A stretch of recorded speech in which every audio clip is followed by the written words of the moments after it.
Hello guys, வாங்க இன்னைக்கு மல்லி சீரியல் ப்ரோமோவை பற்றி பார்க்கலாம். இப்போ தான் ஃபர்ஸ்ட் டைம் என் சேனலை பார்க்குறதா இருந்தால் சப்ஸ்கிரைப் பண்ணிக்கோங்க. கதிரேசன் சார் ரேணுகாவை வாமா அப்பா பக்கத்தில் வந்து இன்னைக்கு ஒரு நாளாவது உட்காந்து சாப்பிடுமா அப்படின்னு சொல்லிட்டு ரேணுகாவை சாப்பிட கூப்பிடுறாங்க. ரேணுகா முடியாது, நான் மல்லி வந்தால் தான் சாப்பிடுவேன், உங்கள் கூடலாம் உட்காந்து சாப்பிட மாட்டேன் அப்படின்னு சொல்கிறாங்க. அப்போ நிஷா மேடம் சொல்கிறாங்க, அப்புறம் ஏன்ட்டு இங்கே உட்காந்துருக்க, எந்திரிச்சு உள்ளே போடி அப்படின்னு சொல்லி சத்தம் போடுறாங்க. உடனே ரேணுகா எந்திரிச்சு உள்ளே போய் கதவை பட்டுன்னு சாத்திடுறாங்க.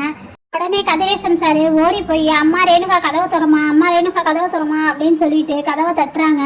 உடனே கொஞ்சம் நேரம் சென்று ரேணுகா கதவை திறக்கவும் உள்ளே போய் ஏமா இப்படி செய்கிற, என்னம்மா ஆச்சு, ஏமா இப்படி பிடிவாதம் பண்ணுற அப்படின்னு சொல்லி கேட்குறாங்க.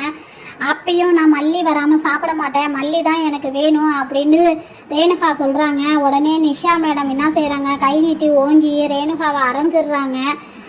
அதுக்கு கதிரேசன் சார் சொல்கிறாங்க, ஏமா அரைஞ்ச விடுமா அப்படின்னு சொல்லிட்டு, நீ வாமா சாப்பிட போகலாம் அப்படின்னு சொல்லிட்டு மறுபடியும் கதிரேசன் சார் ரேணுகாவை சாப்பிட கூப்பிடுறாங்க.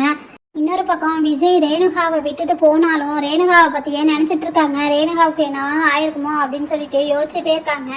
அங்கேருந்து மல்லி வந்து என்னங்க ஆச்சு, ஏன் இப்படி யோசிச்சுட்டு இருக்கீங்க அப்படின்னு சொல்லி கேட்கும்போது விஜய் அமைதியாக இருக்காங்க. அதுக்கு மல்லி சொல்கிறாங்க, நீங்கள் அக்காவை விட்டுட்டு வந்திருக்கக்கூடாது, நீங்கள் ரேணுகா அக்கா கூட தான் இருந்திருக்கணும், நீங்கள் தப்பு பண்ணிட்டீங்க அப்படின்னு சொல்லிட்டு இருக்காங்க. எல்லாரும் போய் படுத்ததுக்கப்புறம் ரேணுகா ரூம் கதவை திறந்துட்டு ஹாலுக்கு வர்றாங்க.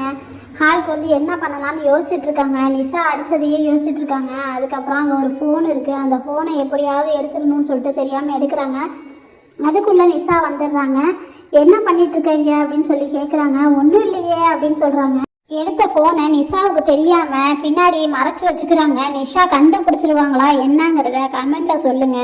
அடுத்தது என்ன நடக்க போகுதுங்கிறத அடுத்து வரப்போகிற கதையில் பார்க்கலாம். தேங்க்யூ.